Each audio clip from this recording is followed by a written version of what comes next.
എൻ്റെ പേര് Joel Joseph. ഞാൻ ആലപ്പുഴയിൽ നിന്ന് വരുന്നു. എൻ്റെ വീട് അർത്തുങ്കലാണ്. ഞാൻ ഉടമ്പടി എടുത്തത് മാർച്ച് 3, 2024. 5 തവണ പുതുക്കി. ഞാൻ മെയിനായിട്ട് വെച്ചത് എൻ്റെ എക്സാമിൻ്റെ കാര്യങ്ങളും പിന്നെ എൻ്റെ ഷിപ്പിൽ ജോയിൻ ചെയ്യാനായിട്ടുള്ള കാര്യങ്ങളുമാണ് ഞാൻ മെയിനായിട്ട് വെച്ചത്.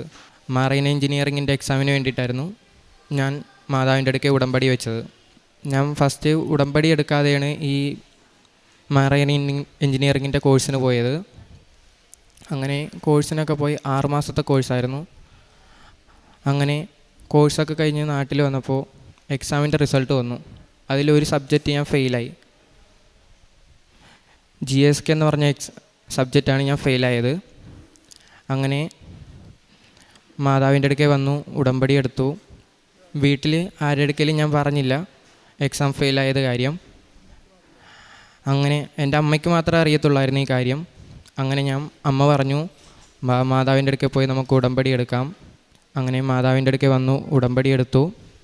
ഫസ്റ്റ് നിയോഗം ഞാൻ വെച്ചത് എൻ്റെ എക്സാമിൻ്റെ കാര്യമായിരുന്നു. അങ്ങനെ ഉടമ്പടി എടുത്തു. 2 ആഴ്ച കഴിഞ്ഞപ്പോൾ തന്നെ എനിക്ക് എക്സാമിൻ്റെ ഡേറ്റ് വന്നു. മുംബൈയിലാണ് എനിക്ക് കിട്ടിയത്. അങ്ങനെ ഞാൻ മുംബൈയിൽ പോയി എക്സാം എഴുതി. അങ്ങനെ എക്സാമിൻ്റെ ഹോളിൽ കയറിയപ്പോൾ തന്നെ ഭയങ്കര ടെൻഷനും കാര്യങ്ങളൊക്കെ ഉണ്ടായിരുന്നു. അങ്ങനെ മാതാവിൻ്റെ അടുക്കെ ഞാൻ പ്രാർത്ഥിച്ചു. അങ്ങനെ എനിക്ക് എക്സാമിൻ്റെ ഡേറ്റ് വന്നത് ദുഃഖവെള്ളിയുടെ സമയത്തായിരുന്നു. അങ്ങനെ ഞാൻ ബുധനാഴ്ച ട്രെയിൻ കയറി മുംബൈക്ക് പോയി. അങ്ങനെ മുംബൈ ചെന്നിറങ്ങി അടുത്തൊരു ഹോട്ടലിൽ പോയി. ഒരു മലയാളി ഹോട്ടലുണ്ടായിരുന്നു. അങ്ങനെ മലയാളി ഹോട്ടലിൻ്റെ അടുത്ത് പോയി. അങ്ങനെ ഫുഡ് കഴിക്കാനിരുന്നപ്പോൾ ഒരു പുള്ളിക്കാരൻ വന്നു. ഒരു മലയാളിയായിരുന്നു. അപ്പം ഞങ്ങളിങ്ങനെ റൂം എടുക്കുന്ന കാര്യങ്ങളൊക്കെ പറഞ്ഞു. അപ്പോൾ പുള്ളിക്കാരൻ പറഞ്ഞു, റൂമൊന്നും എടുക്കണ്ട, എൻ്റെ റൂമിലോട്ട് പോരി. അങ്ങനെ ഞങ്ങളങ്ങനെ പുള്ളിക്കാരൻ്റെ റൂമിൽ പോയി.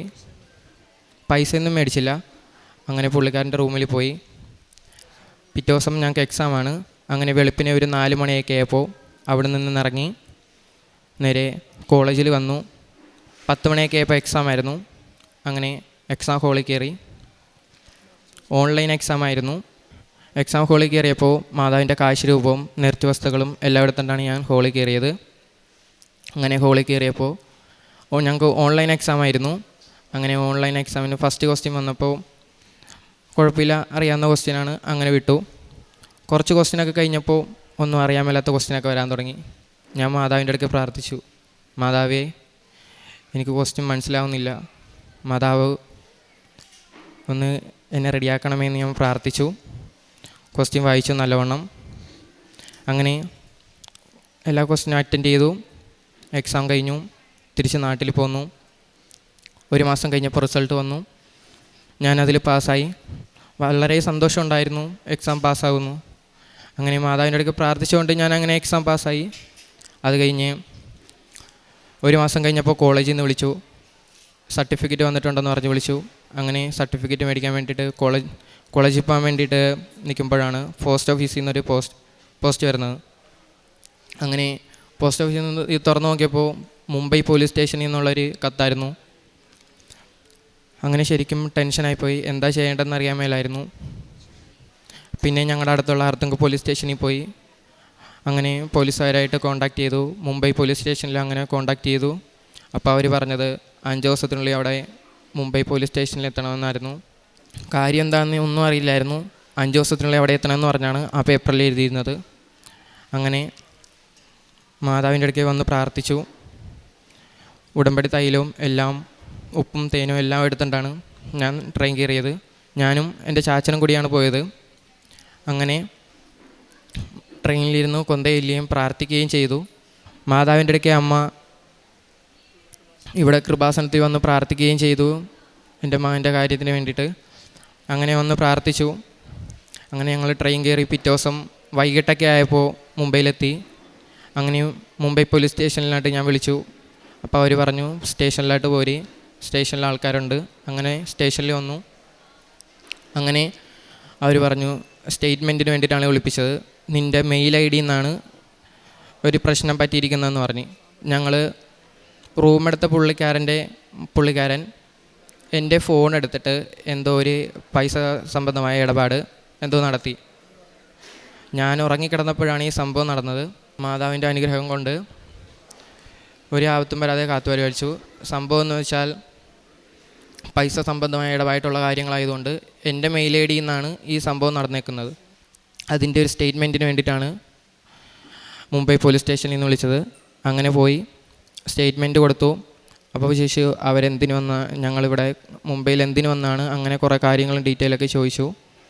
അപ്പോൾ പ്രൂഫും കാര്യങ്ങളും എന്തെങ്കിലും ഉണ്ടോയെന്ന് ചോദിച്ചു. അങ്ങനെ പ്രൂഫും, എക്സാമിന് വന്ന പ്രൂഫും കാര്യങ്ങളും എക്സാമിൻ്റെ ഡേറ്റിൻ്റെ PDF ഉണ്ടായിരുന്നു കയ്യിൽ. അതെല്ലാം പോലീസ് സ്റ്റേഷനിലായി ചോദിച്ചു. പാസ്പോർട്ട് കൊടുത്തു. പാസ്പോർട്ടിൻ്റെ കോപ്പി അതെല്ലാം കൊടുക്കേണ്ടി വന്നു. അതൊക്കെ എല്ലാം അങ്ങനെ കൊടുത്തു. സ്റ്റേറ്റ്മെൻറ്റ് കൊടുത്തു. തിരിച്ച് നാട്ടിലോട്ട് പോന്നു. മാതാവിൻ്റെ കൃപ കൊണ്ട് ഒന്നും പറ്റിയില്ല. ഒരാപത്തും വരാതെ കാത്തുപരിപാലിച്ചു എന്നെ. പിന്നെ ഞാൻ രണ്ടാമത് വെച്ചത് എൻ്റെ ജോലിയുടെ കാര്യത്തിന് വേണ്ടിയിട്ടായിരുന്നു. അങ്ങനെ എക്സാമിൻ്റെ റിസൾട്ടൊക്കെ വന്നല്ലോ. അങ്ങനെ ഒരു 3 മാസം വെയിറ്റ് ചെയ്യേണ്ടി വന്നു. ഗുജറാത്തിൽ നിന്നൊരു കമ്പനിയിൽ നിന്ന് വിളിച്ചു. അങ്ങനെ ഷിപ്പിലായിരുന്നു. അങ്ങനെ നേരെ ജോയിനിങ് ആയി ജൂൺ 6-ാം തീയതി. അങ്ങനെ നേരെ പോയി 6 മാസത്തെ കോൺട്രാക്റ്റാണ് കിട്ടിയത്. അങ്ങനെ ജൂണിൽ കയറി ഡിസംബറിൽ ഇറങ്ങാമായിരുന്നു. അപ്പോൾ നവംബറൊക്കെ ആയപ്പോൾ 1.5 മാസം കൂടി ഉള്ളായിരുന്നു ബാക്കി തിരിച്ച് നാട്ടിൽ വരാൻ. അപ്പോൾ അങ്ങനെ 1.5 മാസത്തിന് മുമ്പ് ഷിപ്പിൽ വെച്ച് ചെറിയൊരു ആക്സിഡൻറ്റ് പറ്റി. ഒരു വയർ റോപ്പ് പൊട്ടിപ്പോയി. അത് നേരെ വന്ന് തലയിൽ അടിച്ചുകൊണ്ടു. ഹെൽമെറ്റ് ഉണ്ടായിരുന്നു. ഹെൽമെറ്റ് പൊട്ടിപ്പോയി. അങ്ങനെ ശരിക്കും ഇഞ്ചുറിയായി. തലയ്ക്ക് നല്ല പ്രശ്നമായി. അങ്ങനെ പെട്ടെന്ന് തന്നെ മുംബൈ ഒരു ഹോസ്പിറ്റലിൽ കൊണ്ടുപോയി. അവിടെ സ്കാൻ ചെയ്തപ്പോൾ പറഞ്ഞു തലയ്ക്ക് നല്ല ഇഞ്ചുറി ഉണ്ട്, നേരെ ഫാമിലീനെയൊക്കെ അറിയിക്കണമെന്ന് പറഞ്ഞു. അങ്ങനെ വീട്ടിലോട്ട് വിളിച്ചു പറഞ്ഞു. അപ്പോൾ എൻ്റെ ചാച്ചനും ഞങ്ങളുടെ കസിൻ ചേട്ടനും കൂടെയാണ് വന്നത്. അങ്ങനെ അവർ ഫ്ലൈറ്റ് കയറി മുംബൈയിലെത്തി. ഹോസ്പിറ്റലിൽ വന്നു. എന്നെ ഡിസ്ചാർജ് ചെയ്തു. നേരെ മെഡിക്കൽ ട്രസ്റ്റിലായിട്ട് ഷിഫ്റ്റ് ചെയ്തു, എറണാകുളം. അങ്ങനെ മെഡിക്കൽ ട്രസ്റ്റിൽ വന്നു. അപ്പോൾ ഒരു ദിവസം എന്നെ ഐസിയിൽ കിടത്തി. ഞാൻ മാതാവിൻ്റെ കാശ് രൂപം എല്ലാം ഉണ്ടായിരുന്നു എൻ്റെ കയ്യിൽ. മാതാവിൻ്റെ കൃപയുള്ള കൊണ്ട് എനിക്ക് പ്രത്യേകിച്ച് വലുതായിട്ടൊന്നും പറ്റിയില്ല. തലയ്ക്ക് മാത്രം ചെറിയൊരു ഇഞ്ചറി ഉണ്ടായിരുന്നു. അത് നേരെ മെഡിക്കൽ ട്രസ്റ്റിൽ വന്നു. നേരെ ഒരു സർജറി ചെയ്യണമെന്ന് പറഞ്ഞു. അങ്ങനെ സർജറി ചെയ്തു. മാതാവിൻ്റെ കൃപയുള്ള കൊണ്ട് എനിക്ക് പ്രത്യേകിച്ചൊന്നും പറ്റിയില്ല. മാതാവിൻ്റെ സംരക്ഷണത്തിലാണ് ഞാൻ ആ വലിയൊരു ആപത്തിൽ നിന്ന് എന്നെ കാത്തുപരിപാലിച്ചത്. മാതാവിന് 1000 നന്ദി പറയുന്നു ഞാൻ. കാരുണ്യ പ്രവൃത്തികളെന്നൊക്കെ പറയുമ്പോൾ ഞാൻ പള്ളിയിലൊക്കെ പോയി, ഇപ്പം വയ്യാത്തവരൊക്കെ ഉണ്ടാവും, അങ്ങനെ അവർക്ക് ഫുഡൊക്കെ മേടിച്ച് കൊടുത്തിട്ടുണ്ട്, വെള്ളം മേടിച്ച് കൊടുത്തിട്ടുണ്ട്. പ്രേക്ഷിത പ്രവർത്തനം എന്ന് പറയുമ്പോൾ പത്രം മേടിച്ച് അറിയാൻ മേലാത്ത സ്ഥലത്ത് എല്ലായിടത്തും ഞാൻ കൊണ്ടേ കൊടുത്ത് വിതരണം ചെയ്തിട്ടുണ്ട്. പ്രത്യേകം പറഞ്ഞു കൊടുക്കുന്ന വായിക്കണം, മാതാവിൻ്റെ പത്രമാണെന്ന് പറഞ്ഞു പ്രത്യേകം പറഞ്ഞിട്ടേ കൊടുക്കത്തുള്ളൂ. മാതാവ് തന്ന എല്ലാ അനുഗ്രഹത്തിനും നന്ദി പറഞ്ഞുകൊണ്ട് പരിശുദ്ധമ്മയ്ക്ക് 1000 നന്ദി. എന്നെയും എൻ്റെ മകനെയും ഇവിടെ നിർത്തിയതിനോർത്ത് എത്ര നന്ദി പറഞ്ഞാലും മതിയാല. അതിന് മാത്രം അനുഗ്രഹങ്ങളാണ് പരിശുദ്ധമ്മ എനിക്ക് വേണ്ടി എനിക്കും എൻ്റെ കുടുംബത്തിനും തന്നത്. അമ്മ എല്ലാ ആപത്തിൽ നിന്നും അപകടത്തിൽ നിന്നും ഞങ്ങളെയൊക്കെ ഒരുപാട് കാത്തു പരിപാലിച്ചിട്ടുണ്ട്. ഒരുപാട് കാര്യങ്ങൾ പറയാനുണ്ട്. എന്നാലും ചുരുങ്ങിയ രീതിയിലാണെങ്കിലും ഇവൻ്റെ രീതിയിൽ ഇവൻ ഒരുപാട് കാര്യങ്ങൾ പറഞ്ഞു. എങ്കിലും പരിശുദ്ധമ്മ തന്ന എല്ലാ അനുഗ്രഹങ്ങൾക്കും നന്ദി പറയുന്നു.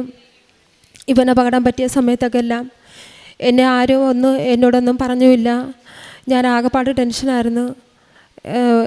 എന്നെ ഇവൻ്റെ ചീഫ് കപ്പലിലെ ക്യാപ്റ്റനാണ് വിളിച്ചും പറഞ്ഞത്, അമ്മ പേടിക്കേണ്ട, ദൈവാനുഗ്രഹം കൊണ്ടാണ് അമ്മയുടെ മകൻ രക്ഷപ്പെട്ടത്, എന്തോ ദൈവാനുഗ്രഹം ഉണ്ടെന്ന് പറഞ്ഞു.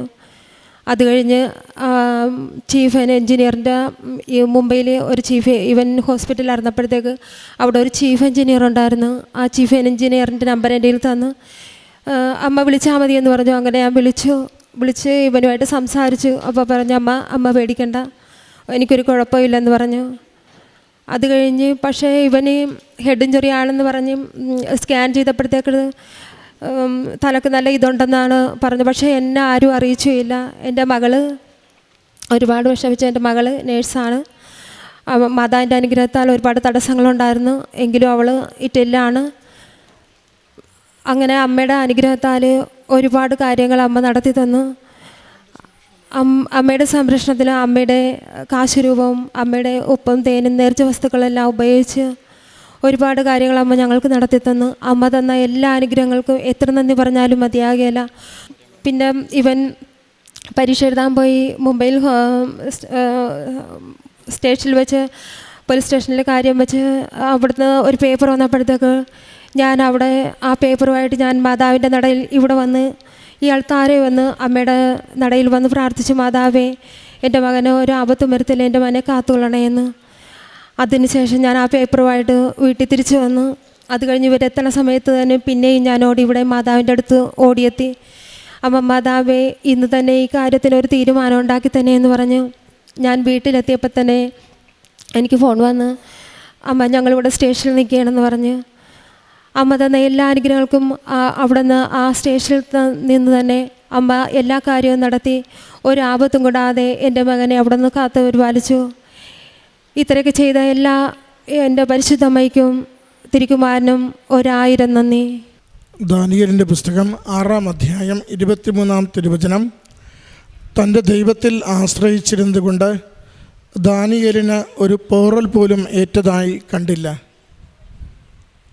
ജോയൽ ജോസഫ് എന്ന ഈ മകനും അമ്മ മേഴ്സിയും ഈ മകൻ്റെ ജീവിതത്തിൽ ഈ നാളുകളിൽ നടന്ന അത്ഭുതകരമായ അമ്മ മാതാവിൻ്റെ ഇടപെടലുകളെയും സംരക്ഷണങ്ങളെയും സന്തോഷത്തോടെ അൾത്താരയിൽ സാക്ഷ്യപ്പെടുത്തുകയാണ്. പ്രിയമുള്ളവരെ, കൃപാസന മാതാവ് ജീവിതത്തിൻ്റെ ഏത് വിഷയത്തിലും നമ്മൾ പോലും അറിയാതെ നമ്മളെ കൊണ്ടു നടക്കും. ഒരാപത്തിൽപ്പെട്ടാൽ കുടുക്കിൽ നിന്ന് നമ്മളെ വിടുവിക്കും. തകർന്നിരിക്കുമ്പോൾ സഹായത്തിനെത്തി വിജയമെങ്കിൽ വിജയം, സംരക്ഷണമെങ്കിൽ സംരക്ഷണം, സഹായമെങ്കിൽ സഹായം തന്നുകൊണ്ടിരിക്കും. നമ്മൾ കണ്ണീരോടുകൂടി അമ്മയുടെ അരികിലെത്തുമ്പോൾ കണ്ണീര് തുടച്ച് അമ്മ ആശ്വസിപ്പിച്ചു വിടും. അതിൻ്റെ സാക്ഷ്യമാണ് ഈ കുടുംബം ഈ അൾത്താരയിൽ പങ്കുവയ്ക്കുന്നത്. അവൻ 5 തവണ ഉടമ്പടി പുതുക്കിയ മകനാണ്. അമ്മയെ സ്നേഹത്തോടെ അറിയുന്നവനും അമ്മ നൽകുന്ന സംരക്ഷണയിൽ ജീവിതം നയിക്കുന്നവനുമാണ്. അതുകൊണ്ട് തന്നെ ഏത് ആപത്തുകൾ ഒന്നിനു പുറകെ ഒന്ന് വരുമ്പോഴും അവന് ഭയമില്ല.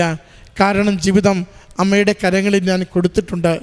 നമുക്ക് കൃപാസന മാതാവിൻ്റെ സന്നിധിയിൽ എപ്പോഴും എളിമപ്പെട്ട ശരണപ്പെട്ട മനസ്സോടെ ജീവിതം കൊടുത്ത് പ്രാർത്ഥിക്കാം.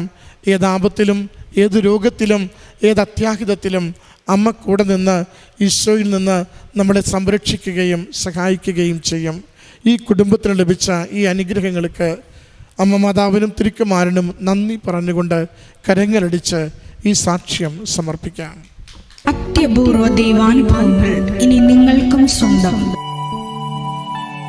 ഈ യൂട്യൂബ് ചാനൽ ഇതുവരെ സബ്സ്ക്രൈബ് ചെയ്തിട്ടില്ലെങ്കിൽ ഇപ്പോൾ തന്നെ സബ്സ്ക്രൈബ് ചെയ്യുക. ഈ വീഡിയോ ഇപ്പോൾ തന്നെ നിങ്ങളുടെ സുഹൃത്തുക്കൾക്ക് ഷെയർ ചെയ്തുകൊണ്ട് കർത്താവിൻ്റെ പ്രേക്ഷിതരാകുക.